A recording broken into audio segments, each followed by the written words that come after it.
1 week of your fantasy footy season is down.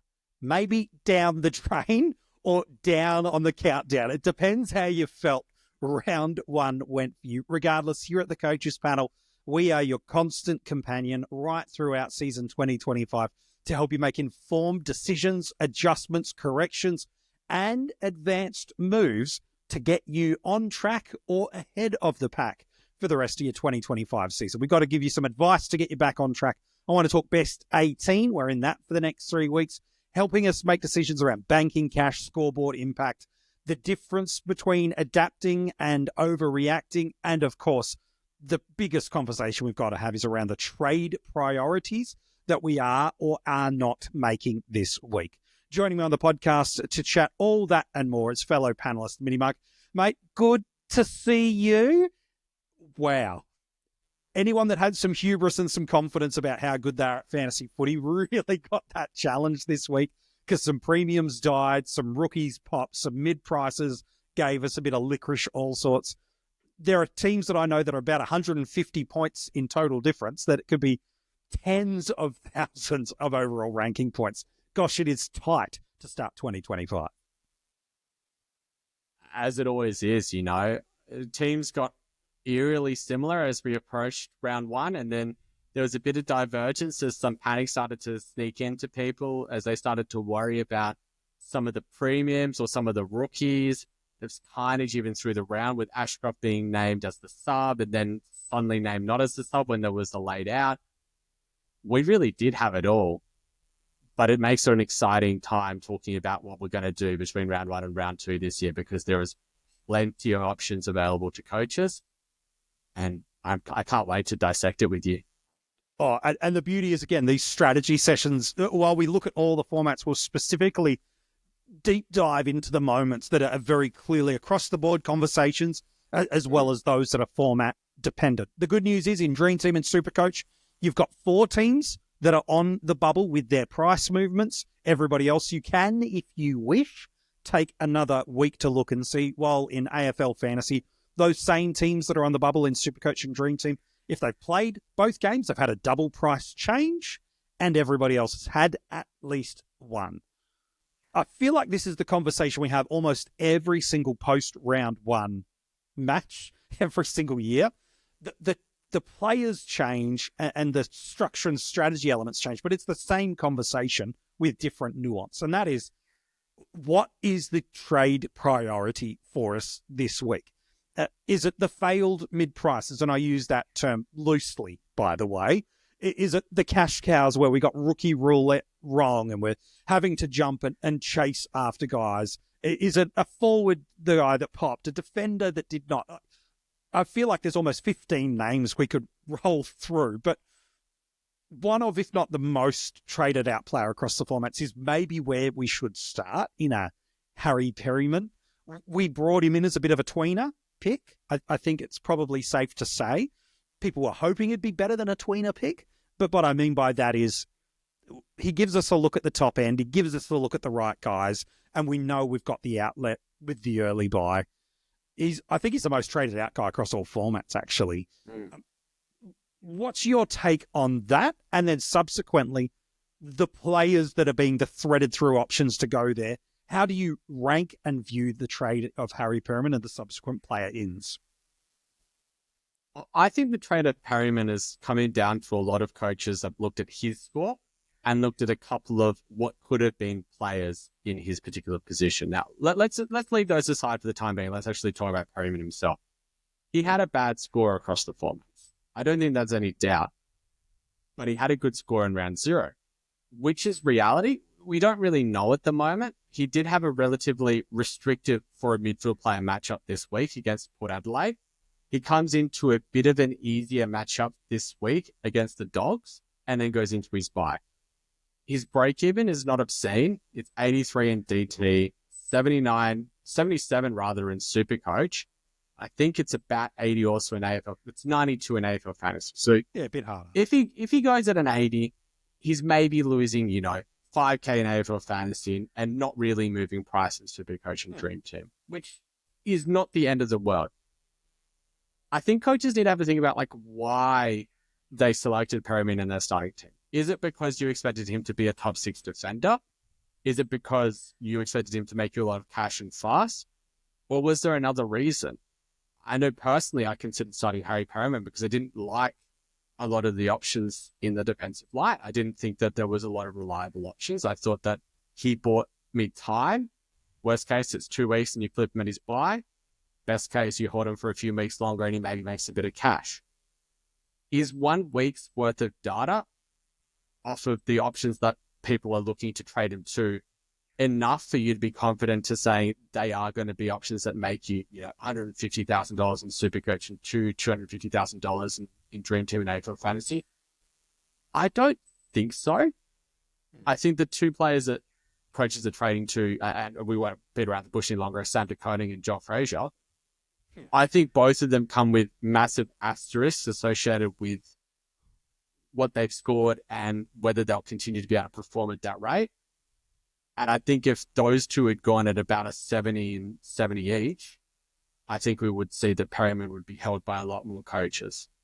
I want to get your thoughts though. Do you think coaches are making a mistake in looking to move Perryman to de Koning or Frazier?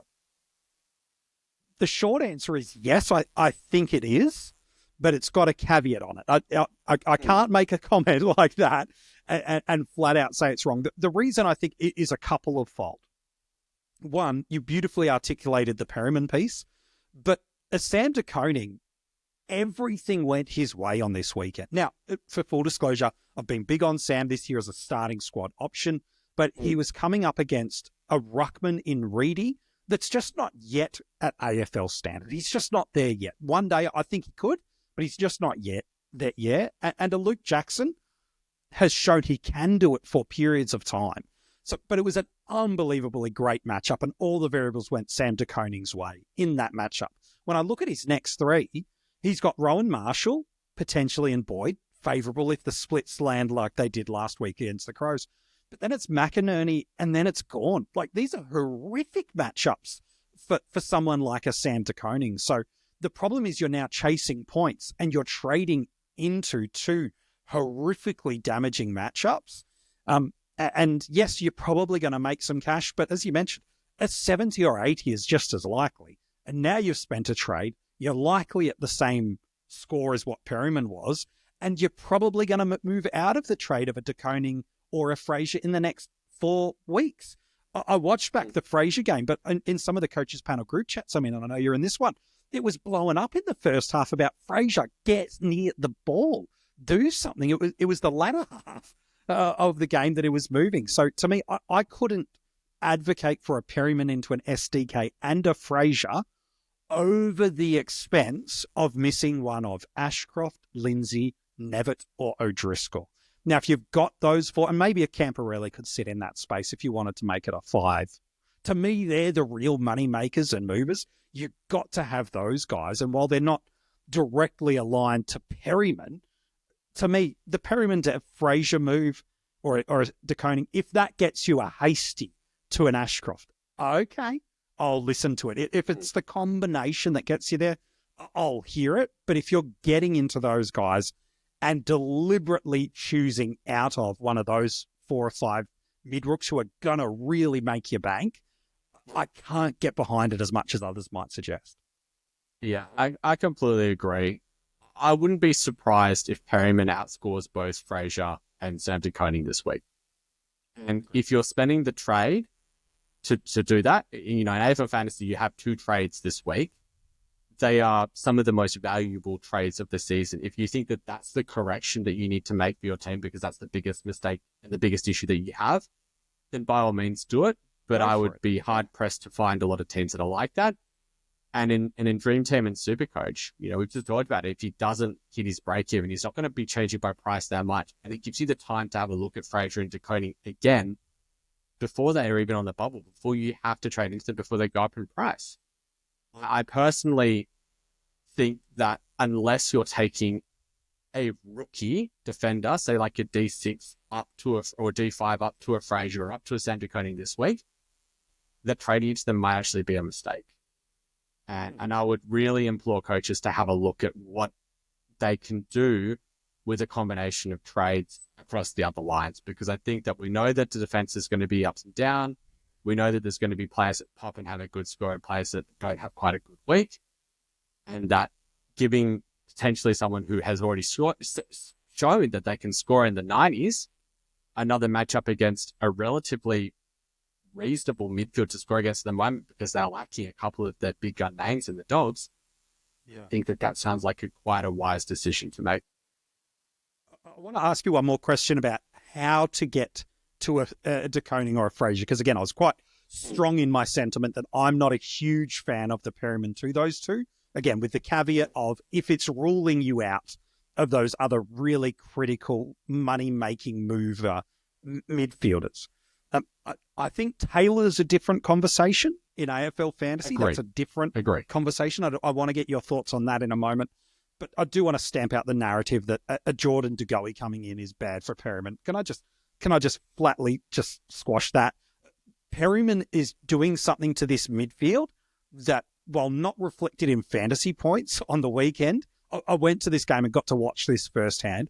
His off-the-ball work to create and protect for players like Dacos, for Houston, for Sidebottom, that's one of the reasons why they smashed this Port Adelaide midfield, is he was doing defensive off-ball work to create opportunities and space that no other Magpie mid has had for the last few years. And De Goey's not changing that. Rather, it's others like the Long, the Sidebottoms. These guys are more likely to see a drip in opportunity because Perryman defensively brings something to this team as a combination. So to me, I don't see him at any greater level of risk with De Goey in. It was always that he could float back, but that is not the reason he's there. But talk to me about the Taylor move, staying in the back line now, and it's AFL Fantasy only, to a Fraser and a De Koning. Does that different to you, or is it, again, still very interlinked to those kind of Fab Five cash cow mids? This is only different if you don't have 9 defenders. If you have 8 defenders, then you probably have to consider trading Taylor to someone who's going to make cash. And if you have all of Pryor, Reed, Trainer, I'd say probably the big 3 rookie defenders that I'd be comfortable going down to. I think you have to go across to someone like a De Koning or a Fraser. But if you have 9 defenders and you had Taylor sitting at utility, I don't think I'd be looking at it. I'd be looking to try and go to the players that you know are going to make more cash because their price is lower, because they have a lower break even. And that's the way that I would kind of frame it. Especially in AFL Fantasy, I think we're going to be very tight for midfield spots, at least in the next 2 weeks. That's the way that I'm looking at it and seeing a lot of other teams around on socials that's the way it's looking. So if you're not trading Taylor, if he's at your utility to a midfield rookie, you're going to find yourself quite short of the ability to be able to get to all of those really good price-making rookies quick. Yeah. Talk to me about Will Day a little bit. I know, again, it doesn't feel intrinsically linked as we talk about it, but to me, he is. He was this guy that he made us a lot of money last week in AFL Fantasy, and super coaches and dream teamers after that opening round performance almost felt compelled to go to him after such an unbelievable performance. The challenge is, when you looked at the fixture, it did, and we talked about this on the podcast last week, there was a probable Durham tag that eventuated. There was a probable Hewitt tag that I think is probably again going to come this week, and an absolute bank Bedford tag that sits there before the bye. So arguably he's had 4 really difficult tag matchups in 3.5 games. Where does a Will Day sit into this conversation? Because again, on any given week, he can pump a 110 for us. We know that's true, but he's now at that break-even range. And with these cash cows of Camporelli, Nevitt, Noddy, Ashcroft, Lindsay, I don't know too many coaches that have all 5, and well done if you do. You are in awesome spaces, even if your rank doesn't reflect that now. Where does Day sit into this conversation of prioritization and the secondary moves that it creates for you? Yeah, Day is a super interesting one because, as you said, he had that massive price rise. He's already gone up to 34,000 in AFL Fantasy, and you're looking at quite a big price rise, a potential price rise in SuperCoach and Dream Team as well. He is such a tricky one because everyone keeps looking at these next 3 fixtures in the fact that he has Carlton this week, he's got GWS the week after, then he's got the bye, and then he's got Port Adelaide. I'm looking ahead further than that. I'm looking ahead and saying, yes, but after that, he's got Geelong, West Coast, Richmond, Melbourne, and the Sun. We picked Day not just to be a cash generator. We picked him because we considered him to be a potential to be a top 8 midfielder across the formats. Because he showed it in the first game. In that first half, he was, in against the Swans, he was phenomenal. Easily best on ground, arguably best on ground for the whole game as well. I don't think that many would beg to differ on that. He was tagged pretty hard. They ran 2 players on him on the weekend. I think that makes it a bit trickier for someone like him. I think that the Hawks will try and utilize someone like Nash to be a bit more defensive on him this week and potentially next week as well. But I'm not even sure that someone like Bedford can run with Day. I mean, we saw Bedford try to go with Petrarca. I'm obviously not comparing Day to Petrarca because Petrarca is a bull of a player, but it's the same sort of size. We've seen that Bedford matches up better when he's tagging those smaller, more inside-out type of midfielders, players like Neil, or players that can run all day like a Lockie Whitfield. Not really those in and under, got the broad hips, the broad shoulders to be able to fend off the tags. And I think that that's what Day actually does provide a bit of to that Hawthorn midfield. To me, that kind of puts me in an awkward position because I'm saying, well, I either want to trade him this week, or I probably want to hold him through until at least his bye and potentially longer. If you are trying to open up a midfield spot to get an additional midfield rookie, like the likes of Nevitt, O'Driscoll, Ashcroft, Lindsay, Camporelli, I don't think there's an issue with trading Day. I think that that's a perfectly viable trade to make. Bank the cash, just say, I'll take the 80K that I got in AFL Fantasy, or I'll take it in Dream Team and Super. Say, got it wrong, don't think he's close enough, I can get off now. That's about what I would consider the right move. But you're probably going to have got a lot of the other things right in your team to do that. You're probably going to be looking down the lines of, I've got 4 out of 5 midfield rookies, I've got all the forward rookies, I've got all the dependable rookies, here's one of my worst on field. I don't think that there's too many teams that are in that position, so I think he's probably a hold. What do you think? Would you be looking to hold Will Day and looking for that green pastures ahead? Yeah, I think it's a this week, or you're waiting the 5 weeks. I think waiting to the bye is now's the time to pivot and move, because he will get levels of attention over the next 3 weeks, whether or not that constricts him to going 80s, 90s, 110s or 70 odds like we saw this week. To me, it's a now or you've got to commit to that move. And that's that scary thing at this point of time in the year too, when you feel a level of indebtedness to the selection, because as every week goes, the poor things don't go your way. It feels like your season's slipping away, because what we've seen over these last 3 to 5 years is coaches are so strong with their early trading, so creative, being so aggressive now, that once you do get to rounds 8, 9, and 10, it gets harder to catch. So for me with Day, I think you beautifully linked it. Look, if you've got probably 3 of those cow mids, if not 4, and he's your only way to get there without jumping off an O'Sullivan type, that feels a little preemptive. Okay, that's the way I'd kind of go there. Otherwise, I do think you can probably look and wait that extra week, because, man, teams, that's the thing, isn't it? People feel like if they've had a bad week, and a bad week is a difference between 150 points. They didn't take the Deconing loop and their captain went 20 or 30 points less.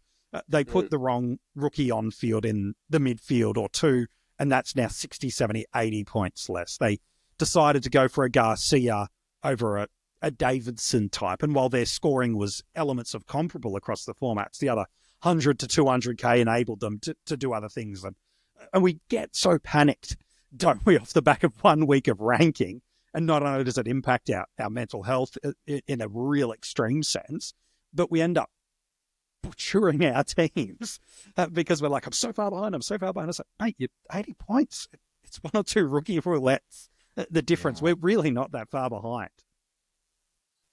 You never are. You never are that far behind early. I don't think that Day is going to be the type of player that can stagnate and sit in your team and just rot there for a long time.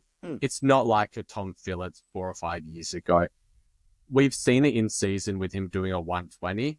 If he gets a soft matchup, he could easily pump out another 120, 130, 140 type score. That's why I don't think that he needs to be moved out fast.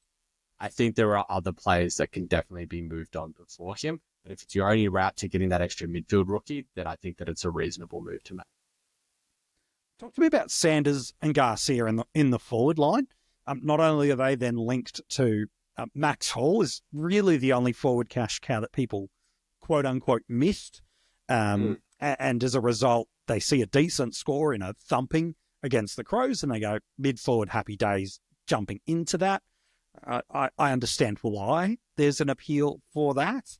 But a Sanders and a Garcia are probably the two most popular ways of getting there. And then again, it's fixing up, getting the other midfield rook off a dead option like a Hasty or a Langford because they got burnt at lockout, or they've got the Taylor and that's the way they get their money to get into SDK or Fraser.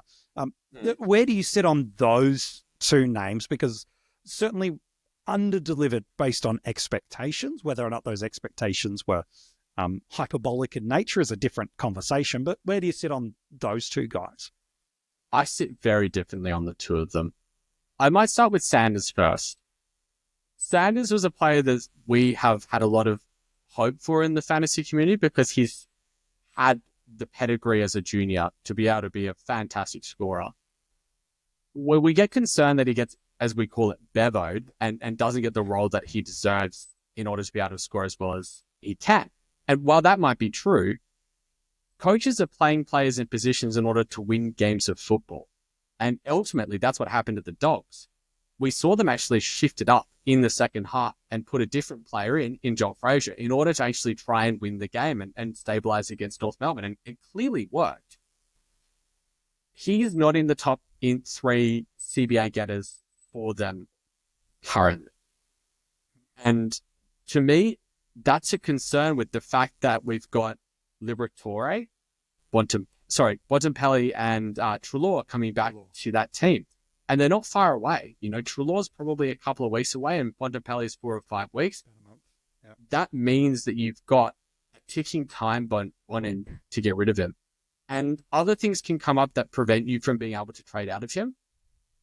And he's clearly not scored a score that we'd be comfortable enough with. So he's the type of player that can sit, that can end up rotting in your team, that can become a problem down the line very quickly because you just prioritize something else. It's like, oh, I'll make this other trade instead. Oh, I'll make this other trade instead. Personally, I'd be trading Sanders before Perryman. I'd probably be trading Sanders before Will Day. And I'd definitely be trading Sanders before Hugo Garcia. Garcia is much...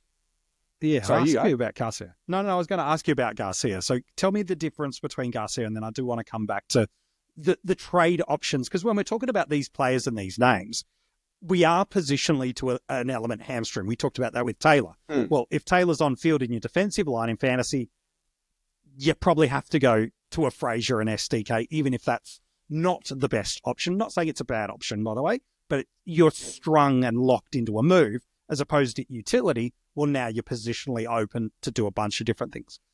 Talk to me about Garcia as well, because it feels like it's down to Hall, or now you are looking at the Perryman down to the Pryor, the Day down to the mid-rook, because it's the only way to get to an Isaac Rankin type that is that top-end forward that really popped. Garcia is a much more tricky player because he was actually the 3rd highest midfielder for CBAs. Now, I should have said that, Sanders was equal 3rd with Matthew Kennedy, but I just don't see how that holds for the long run. Someone like Garcia, I do kind of see it holding a bit longer because the natural replacement for him, as it stands, is Filippo.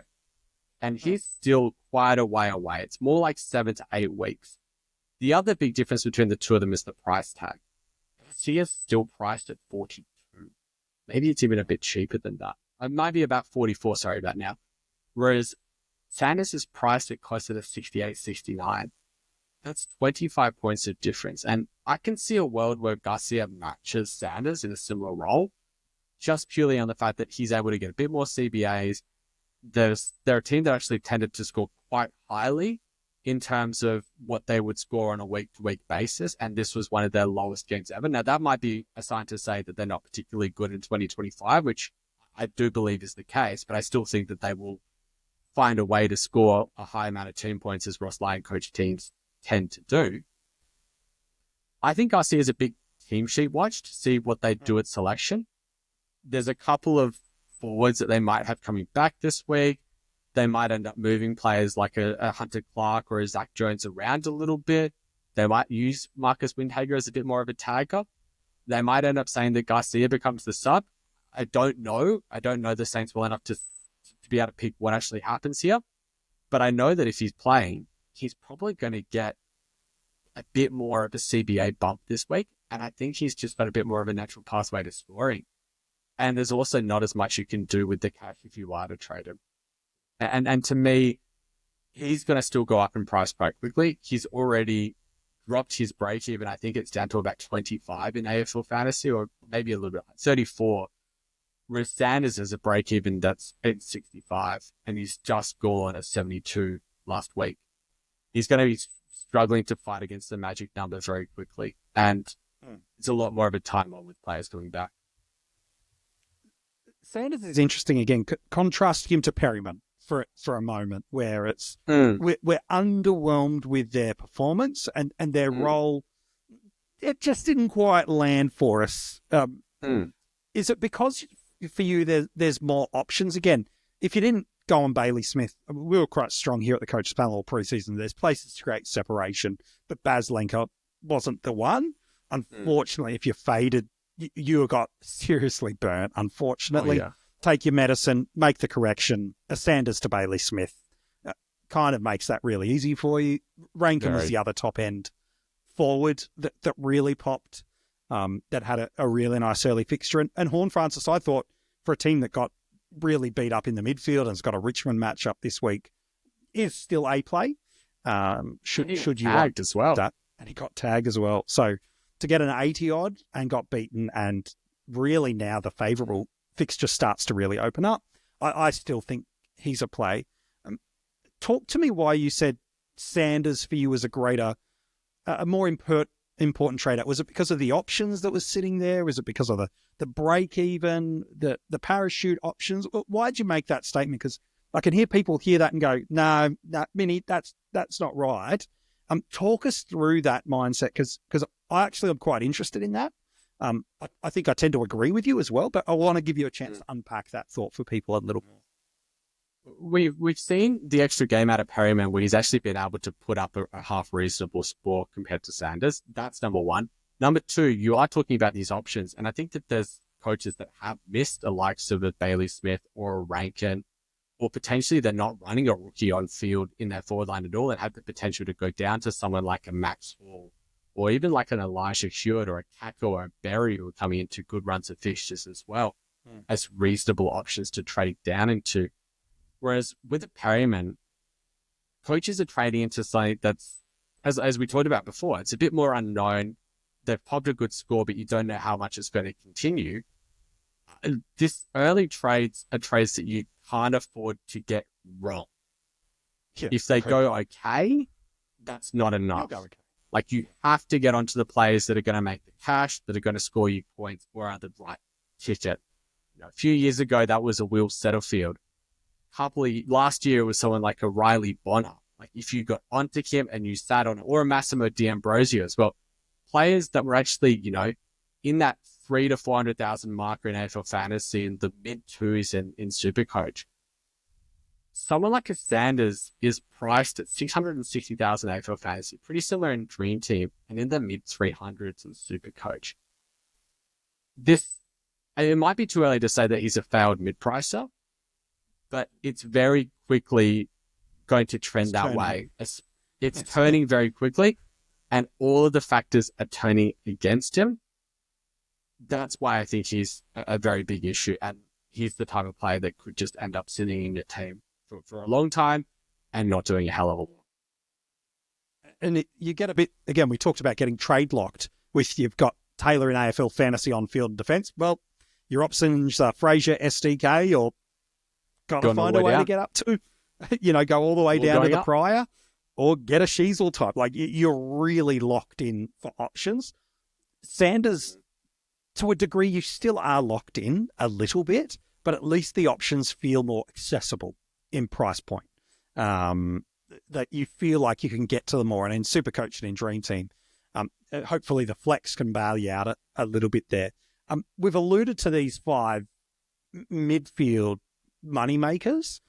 In some formats, they started the year genuinely priced as cash cows. Others, they're slightly inflated ones or very lowly priced breakout and mid-price guys. They did an episode on our YouTube channel ranking who I thought, at least for AFL Fantasy, who would be those top line priorities. We've danced around them a little bit. I think we do need to talk about them, and it probably sits some format specifics. Lindsay, unbelievable debut. It's why right back in December on this channel, Dylan Alexander said he was the most relevant rookie, because it was like, man, if he can do that in the wet, what can he do when he actually gets some things that go his way? Ashcroft was super impressive without any real midfield presence. Started half forward, pushed up, never super low time on ground, but the third highest rotating Geelong midfielder, and has an awesome matchup lining up this week. Camporelli, or Camporelli, depending on which version of your Channel 7 or Fox footy commentary team you went for. You got a version of those two names. Sometimes you got them in the same sentence, depending on who you're listening to on Thursday night. But it's probably still a name that sits there, although I think a little bit more popularly owned with, we just took the free hit. And then Noddy sits in there. How do we prioritize those 5? I think most coaches have at least 2 of those. If you have less than that, you're in a world of pain. Just hot tip, you're in a world of pain, and you're going to need to make some boosts in Dream Team and SuperCoach. But how do we prioritize the 3 that we don't have? How do we go about doing that? And outside of them being on the bubble this week, do we have to make that move also in SuperCoach and Dream Team?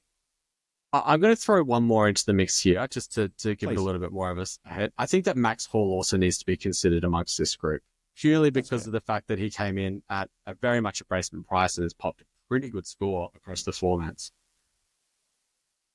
Realistically, these 6 players should be forming the basis of any trades you are making this week, regardless of how many you own. If you own 4 of them and you can get to all 6, that is what you should be prioritizing across the formats. And in SuperCoach and Dream Team, you can delay that potentially a week as well and say, I can see it one more time, pick the ones that are on the bubble.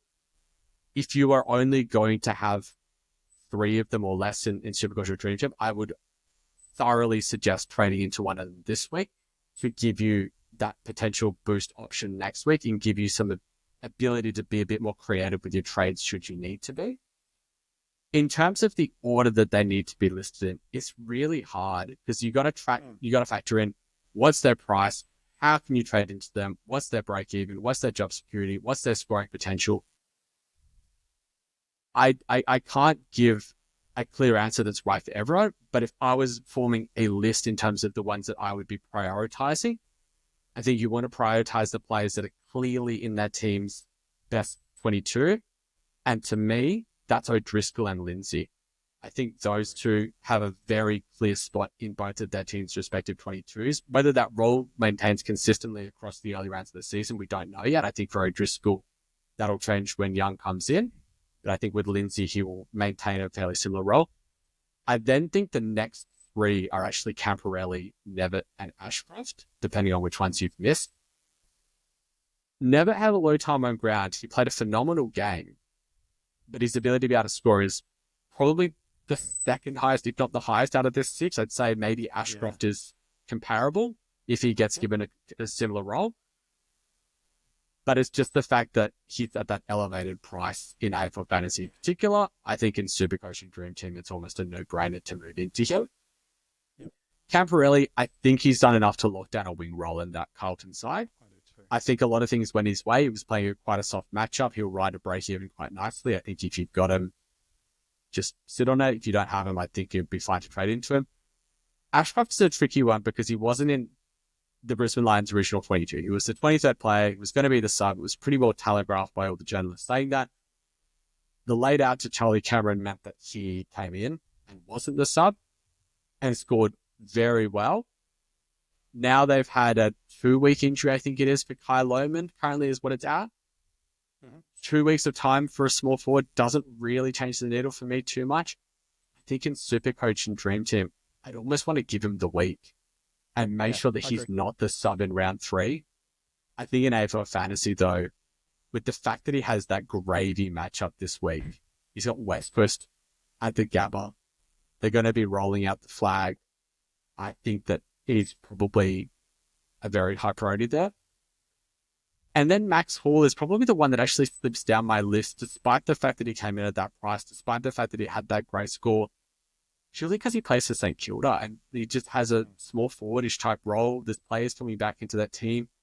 He's probably done enough time, not enough to buy himself maybe a week or two without having to have questions come over his selection. But I don't know. It could get pretty nasty for him pretty quickly with job security. And I don't really think I want to get stuck there with someone like him. I think if you need to bring in a forward rookie because you're trading out someone like a Garcia or a Sanders, or you've got a Wicks and you need to move off of them and you have to get a forward in, I think he's definitely viable. But I would probably be prioritizing as many of those midfielders as I can before I trade into Max Hall. Yeah, it's a fair shout. How do we know? We've kind of we spent half an hour talking about these trade priorities, which is incredible to think of it. But talk to me about how do we know the difference between adapting and overreacting to 1 week of scoring data? To know the difference is hard, but to correctly identify it does prevent you from doubling down on a bad trade. Or squeezing the lemon a little bit too much and forcing yourself into places you don't want to go. Is there, again, from you, I know you've had years where you've absolutely flown out of the gate and then years where it's felt a little slow start. What are some advice pieces you can give us to make sure we correctly identify I'm adapting to what I've seen and this is the correct course versus, oh my gosh, I have to change because I'm going to miss X? What's the difference? What's changed between your expectation and the reality of what's happened for the particular players?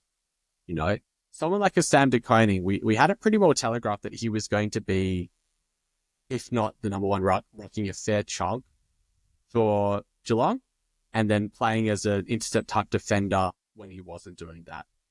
We know that he had a fairly soft matchup in round 1 against Jackson and Reedy. Has much changed in your mind as to what happened in the preseason to then? Not really. Whereas the ones where your expectations, your realities really shift a lot is actually in the rookies, because a lot of these players aren't household names, don't know who you're looking at, and all of a sudden you see, oh, this number 20 for Melbourne, he's gotten a lot of the ball today. I wonder who he is. Oh, that's Xavier Lindsay. He's racked it up. He's got 80 odd. Maybe I should bring him in. You've kind of seen it now. You know that this player can accumulate it, and that's a big change between expectation and reality. That, I think, is the fundamental thing to guide whether or not I'm overreacting or whether or not I'm reacting appropriately. If you see a shift if your shift in your mindset associated with a player is purely based on the score that they've gotten and not the role that they've had, then I think you're overreacting. But if you've seen a score in combination with a role, that's when you know that it's the right player to move on to. A good example of an overreaction trade in SuperCoach would be, at time of recording, the 4th most popular trade is Lachie Neale out for a Josh Dunkley. It's just an overreaction. You are absolutely points chasing and nothing more.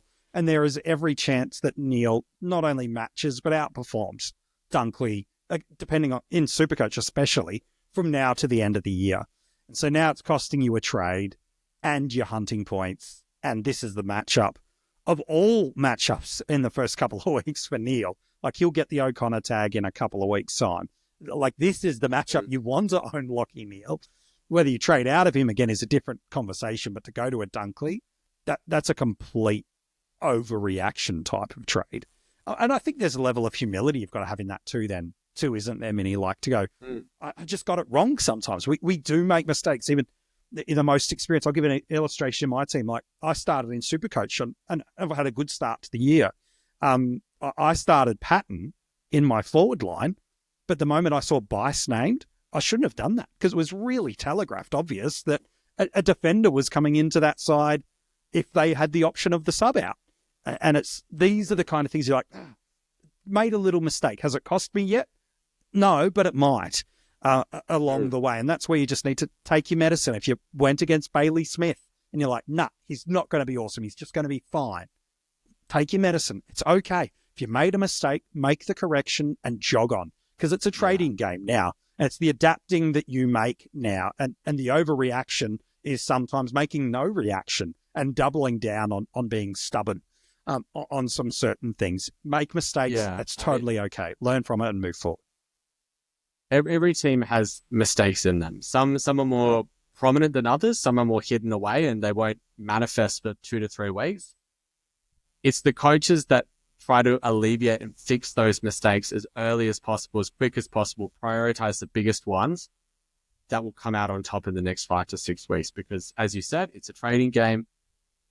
I've definitely not started a perfect squad across any of the formats ever. I've always had at least 3 to 4 mistakes. I can look at my starting teams across the formats this year and say, I've made 3 or 4 mistakes at least in some of the formats, potentially more. It's about just swallowing your pride and going, okay, I got it wrong. Let's move on and fix that now. And that'll put you ahead of the game. Yeah, it's so true. I've never seen a team with a perfect side. Even the teams that are ranked number 1 right now, you go, I reckon if they had their time again with the need for, and when we say mistake, we mean you're a week down the track, you've got new information and you'd make a change. That's what we're deeming a quote unquote mistake, is something you would change now with the level of information. So just to be clear on that. Look, there's a couple of last things I want to talk to you about before we do wrap up the episode. It is this weird space where we know banking cash and cash generation is king right now. We know this to be true. We know our trades should predominantly be, unless we get an injury to or a suspension to a premium, we're almost exclusively thinking the player I'm moving out to the player I'm moving in, it is going to improve my team value overall, as the overall ideology. But you've also got these running thoughts of, especially if you feel like you're behind, whether that's true or not, in rankings that feel like you're behind, I've got to make up some points a little bit because it's getting harder and harder to make up points. And so we're looking at guys like, come back to the trade example. Sanders, I don't love that guy anymore. I want to get off, but to drop it down to a Max Hall, yeah, it could be a net neutral score, but now I could be copping an extra 300K in the bank and I can't access that for next week. And so now I'm not really banking any score. I've just got money that's not activated and moving for me anywhere because I had to go get Ashcroft or Nevid or Lindsay or whoever. And so now I've got 300K in the bank. That's not activated. I'm not getting the scoreboard impact. Now I feel like I'm stuck. How do we navigate that internal wrestle too between we know that cash is king and generating it, but we don't want to cost ourselves points on field? A day down to a Nevitt type is probably another illustration of that, where it's like, man, this is 200 plus 300,000, depending on the format, that's there that you might not be activating up onto someone else. How do you navigate that kind of internal monologue and tension?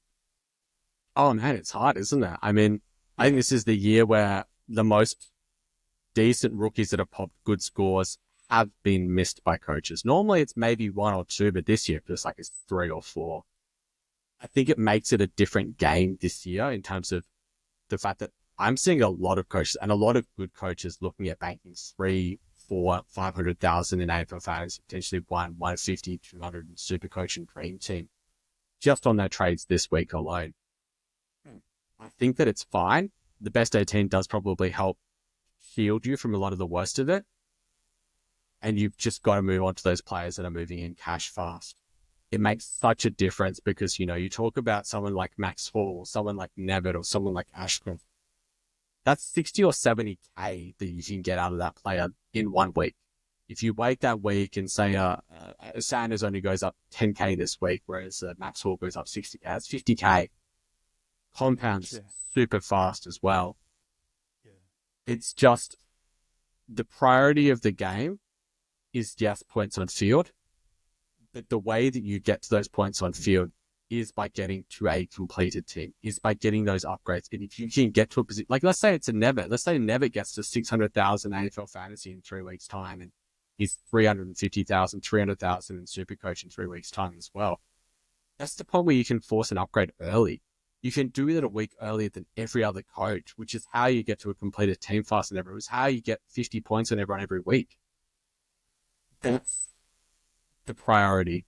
And carrying the cash might allow you to say, who's to know that there won't be a mid-pricer that we've kind of swept under the rug and missed this week because we've been so focused on the rookies. Like, what if next week you say, okay, maybe I've seen enough. Maybe Joel Frazier is real and I want to take someone like a Jackson Pryor up to him and you've got 500K in the bank.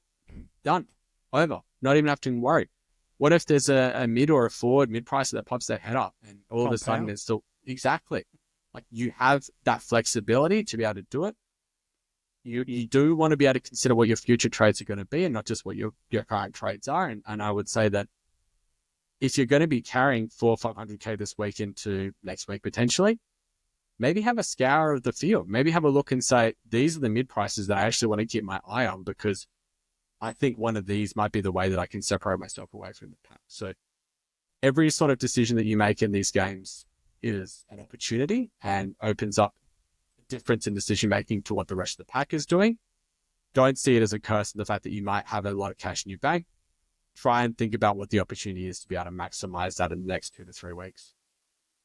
That advice of making sure that you trade and not get locked into the move of this week, I think is really helpful for us. And, to call back to something that you mentioned earlier in the podcast, hindsight would make it feel like a hindsight comment to go, well, Taylor should have been a utility spot pick, or at the very least a Pryor or a Trainer or a Reed should have been a utility spot pick in AFL Fantasy or a flex spot pick in SuperCoach and Dream Team because, well, again, let's be honest, that was an AFL Fantasy trade only to start with him. But it was like, well, because you didn't get locked into, now it's Frazier, it's SDK, or it's up to Sheezel sort of thing, because it created opportunities because you're not locked into this one play. So I like that idea of these trades you're talking about now this week to, yes, bank cash and be mindful of the scoreboard impact, but to not chase it is going, okay, the trades I'm making, am I locking myself away again next week from getting these guys? Because an Ashcroft will still be there in fantasy in a week's time. A Lindsay will still be there in a week's time. Across the formats, obviously in Dream Team and SuperCoach where their price hasn't moved, those guys, the Halls, the Nevitts, their price still hasn't moved in a week. And so you've got that opportunity to go, I can do this now, but next week am I hamstringing myself to now I'm like, I can't look at the options that could present my way rather than I have to do X, and just limit the field of opportunity. Be open-minded about what could come your way. Does the buy make such a big impact this next 3 weeks for you? Now, SuperCoach and Dream Team had a first taste of a score dropping out for us last week with the flex position. So 23 on field, but only 22 counted. In SuperCoach. Yeah. Yes, Davidson, I'm looking at you. For some it was Sam Pepper, my man. Oh, for you, yeah. Yeah, that one didn't help. That one didn't help for sure. But does that change alongside the price movements? Does that also change your mindset of trading and the mindset of how you make your moves these next couple of weeks? Not really, especially not this week. I mean, it's Gold Coast in GWS. Yeah. Frankly, I haven't seen a single team that has a Gold Coast player in it. And the most owned GWS player is Connor Stone, who's a rookie at F6. And what are most people going to be trying to use him for this week? probably looping a captain score. I think it really doesn't change this week. Next week, I can have a conversation about it because it is the Swans and the Pies, and we've got teams that have the likes of Perryman and Roberts. You've got teams that might have a Wicks in AFL Fantasy, teams that might have a Corey Warner or a Riley Bice or a Dacos. There's a lot more going on there. And then the week after, it's Hawthorn and Essendon. You've got a couple of the forward rookies, Hacko, got Will Day. And the Rooks. Yeah. Realistically, the defender rooks as well. Realistically, I think most teams are going to be in a similar spot across the buys. Don't think it's going to matter. Just prioritize your loops, prioritize the players you've got going on, prioritize getting a good vice captain score and having your fullback captain score if you need it. And I'm not factoring in as much, not as much as last year, where last year was absolute chaos when players like Gawn, Grundy were on the buy and we were loving them. Tom Green, Lockie Whitfield, just so much more carnage. This year just feels like a cakewalk. A lot. There's just not really as many premium type players that coaches have considered starting and that will consider probably holding through their buy for the season. Yeah, it's true. Hey, last question before we wrap up this episode, and I do hope you've been either watching this or listening to this. It's at least giving you something to ponder and consider. It's certainly what we like to do here at the Coaches Panel, is not to be prescriptive in that if you have A, then you must do B, and if you have C, you must do D. Rather, we do understand, as much as it sometimes a level of jokes in the community of team dependent. It genuinely is based on your team variance. It does open up pathways and opportunities for some and close off opportunities for others. So I hope as you've been watching and listening to this episode that myself and Minnie have been able to help you navigate at least your plan for this week and next, with the knowing that Thursday night teams could change everything. Again, and all of a sudden you need to have another pathway option. But talk to me about coaches. I know you alluded to the fact that you felt like there's a couple of things in your team that aren't right. That said, I know where you sit from a rankings perspective and a team health. You're in as good a spot as anybody across the formats. There's nothing catastrophic that's there. The catastrophic is that I don't have 3 or 4 of those mid-rooks, and I faded against the Bailey Smith type. The Jack McRae type, that it's like, now I'm just chasing, because as good as an SDK has been and a Fraser has been and even a Connor Rosie, these are not season-defining misses to me. Those other ones probably are based on either money they make or ownership and value they deliver for us. But for coaches that look at their rank and their team score at round 1, they're heading into Thursday night thinking, I have cracked utopia of how you build a fantasy footy preseason team. And then they got to Sunday night in SuperCoach and Dream Team when lockout lifted, or Monday afternoon in fantasy when lockout lifted, and went, oh, crap. I've got so much I don't like about this. I feel so far behind. I don't know my way out of this. What's your advice for coaches that are already feeling a level of defeatedness about where they find themselves in and be like, 2026 is my year? That's obviously very hyperbolic in nature, but maybe someone thought that on a Monday morning or a Monday afternoon. What's your advice for coaches that just are like, dang it, I messed up the start and I don't know how to fix it quickly? What do you say to them? Swings and roundabouts in rankings come so fast. We look in AFL Fantasy and SuperCoach, it's 50 points between thousands of ranks. Someone might have scored 2 points less than you and be 2,000 spots behind you. It's just ridiculous how tight it is at this stage of the year. I've had years, like my best year in SuperCoach, after the 3rd round, I was ranked in the 43,000s. I was deep. And it just swings so quickly if you nail the trades. Like, prioritize on what you can fix from your team now. Don't worry about your rank, because that'll come over time. Prioritize the trades, prioritize doing the fixes for your team that matter the best. And you might have been on the wrong end of variance with a premium or your captain score last week. You might get the right end of the variance this week. There were plenty of coaches that had a Lockie Neal in SuperCoach or a Kim English in AFL Fantasy and just copped a bad score that they weren't expecting. It hurts. But, Lockie Neal is someone who could easily just pull out a 200 this week against West Coast, and you wouldn't blink an eye. Or Tim English is a player that could pluck out 150 in AFL Fantasy this week, and you wouldn't bet a mine. It's this variance that you get in the premiums that you've picked, and maybe some of the mid prices evens out in the long run. The rookies that generate the cash, they're the only rookies that are generating the cash. And if you can get onto them and fix your team that way, then I guarantee you the overall rank will improve over time, and you'll set yourself up for a much better season than what you might look at the moment. Yeah, stick to the process. Just don't get emotional, don't get flustered, don't get frustrated. You know how the success, even if you haven't had success in any of these games in terms of top 100, winning your league championships, all these kind of things, the start of the year is very, very similar. Get the guys that you know are going to generate income and money for you. Nail those. The variances you set is those week-to-week matchups, the week-to-week elements of luck. Sometimes that hurts, sometimes that helps. Get that money-making right. Don't force something that's not there for the sake of feeling like you've got to hunt that 50 points now. Because 50 points now to give up 100K now, by the end of the year, that's going to turn into a 1,000-point differential if you're not careful. So absolutely stick to the process, stick to the plan, do the things you know to be true and right, and don't let emotion or FOMO be the overriding thing that guides you into some catastrophic decisions.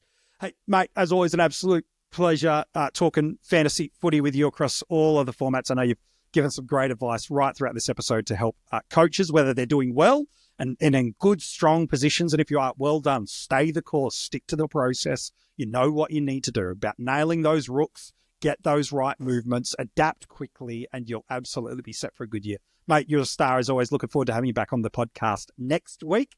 And a real interesting week next week where we're on the bubble everywhere in Dream Team and SuperCoach. And really, it's last chance saloon to get on some of these AFL fantasy guys that are really exploding in price.